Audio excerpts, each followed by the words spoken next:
ሰላም ጤና ይስጥልኝ የተከበራችሁ አድማጮቻችን፣ የዕለቱን ዜና ይዤላችሁ ቀርቤያለሁ። ልዑል ብርሃኑ ነኝ። የዕለቱ ዋና ዜናዎችን ላሰማችሁ። ሶማሊያ አሜሪካን በብቸኝነት የምትቆጣጠራቸው ወደቦችና የአየር ጦሮች ስፍራ እሰጣለሁ አለች። እስራኤልና ሐማስ አዲስ የተኩስ አቁም ስምምነት ለማድረግ ተስማምተዋል። ዩክሬን በጊዜያዊነት በተባበሩት መንግስታት ስር እንድትሆን ፑቲን ሀሳባቸውን አቀረቡ።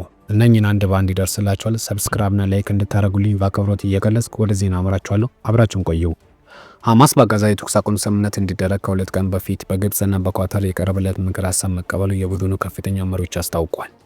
የፍልስጤም ታጣቂ ቡድን ሐማስ አደራዳሪዎች ባቀረቡት ሀሳብ መሰረት በጋዛ የተኩስ አቁም እንዲቀጥል 5 እስራኤላውያን ታጋቾችን ለመልቀቅና ለ50 ቀናት የሚቆይ የተኩስ አቁም ስምምነት ለመድረስ በሚል የቀረበለት ሀሳብ እንደሚደግፍ ገልጸዋል።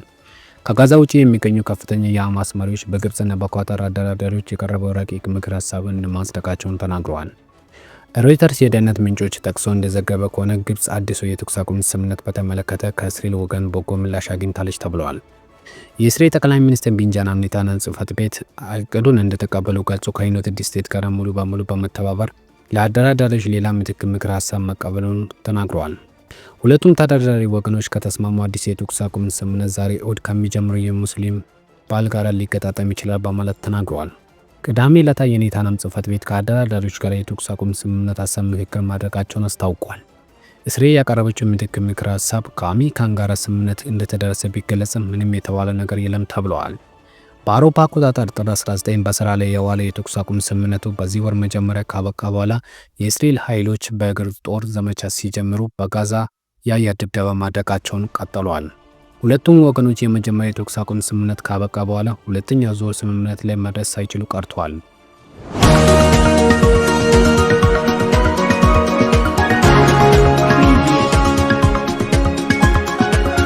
የአፍሪካ ቀንድ የሆነችው ሶማሊላንድ አሜሪካን በብቸኝነት የምትቆጣጠራቸው ስልታዊ ወደቦችና የጦር ስፍራዎችን ለመስጠት ሀሳብ ማቅረባቸው ሮይተርስ ዘግቧል።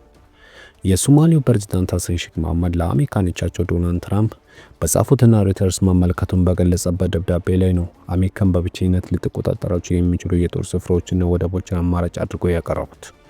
ጉዳዩ የሚያውቁት የቀጠናው ዲፕሎማቲኮች ትክክለኝነትን ማረጋገጥ የዜና ወኪል የገለጸው ሲሆን ደብዳቤ የተጻፈው መጋቢት 17 2017 ዓ.ም ነው ተብሏል።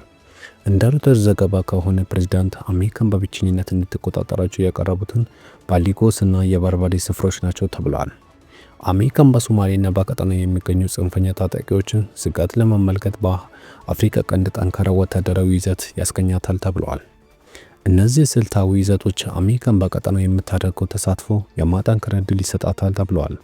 የማይቋረጡ ወታደራዊና ሎጂስቲክ መዳረሻዎችን ለአሜሪካን በማረጋገጥ ሌሎች የውጭ ተወዳዳሪዎች በዚህ ወሳኝ ኮሪደር ውስጥ እንዳይገኙ ይከለክላል ተብለዋል። ባሊጎስ ከዋና ከተማይቱ ሞቃዲሾ በስተ ሰሜን ምዕራብ በ90 ኪሎ ሜትር ርቀት ላይ የምትገኝ ሲሆን የቦሳሳ ወደብ ካፍሪን ራስ ገዝ በሆነችው ፑንትላንድ ይገኛል ተብሏል። ሶማሌው ለአሜሪካን በብቸኝነት እንደ ጦር ስፍራ እንድትጠቀምበትና ወደብነቱን እንድትቆጣጠር ካቀረበችው ውስጥ የበርበሬ ወደቡ አንዱ ነው ተብሏል። በርበሬው ራሷን በነጻ ሀገርነት ባወጀችው ሶማሌላንድ የሚገኝ ሲሆን የሶማሌው እርምጃ ሁኔታ ወደ ግጭት እንዳይመራ እየተባለ ይገኛል።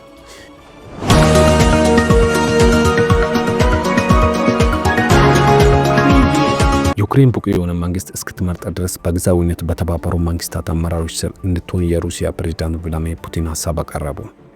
በኪየቭ ተቀማጭ ያደረገው የዩክሬን አስተዳደር በህገወጥነት የሚፈርጃቸው የሩሲያ ፕሬዝዳንት አመራሮች እንዲቀይሩ በተደጋጋሚ ሲነገሩ ይደመጣል። ዩክሬን የፑቲንን ሀሳብ እብደት ነው ስትል እየጠራችው ሲሆን በአሜሪካን ፕሬዝዳንት ዶናልድ ትራምፕ መሪነት የሚደረግ የሰላም ስምምነት ለማዘጋጀት የሚደረግ ስትራቴጂ ነው ብላለች። ዋይት ሃውሳቸው በበኩላቸው ዩክሬን አስተዳደር በህገ መንግስትና በህዝብ የሚወሰን ነገር ነው ብለዋል። የፑቲን አስተያየት የተሰማው አራተኛ ዓመት ያስቆጠረው የዩክሬን ጦርነት ሰላማዊ እልባት እንዲያገኝ አሜሪካ የተኩስ አቁም ስምምነት እንዲደርስ በዋናነት እያሸመገለች ባለችበት በዚህ ወቅት ነው ተብሏል። ዜሌንስኪ የስልጣን ዘመኑን ስለጨረሰ ህገወጥ መንግስት ነው በማለት የፈረጀው ሲሆን በዚህ የሰላም ድርድር ለመሳተፍ ህጋዊ መሰረት የለውም ትላለች። ፕሬዝዳንት ዜሌንስኪ በበኩላቸው ሀገራቸው በጦርነት ውስጥ ስለሆነች ምርጫው በህገ መንግስት በወታደራዊ ህግ እንዲዘጋጅ ተደርጓል ብለዋል።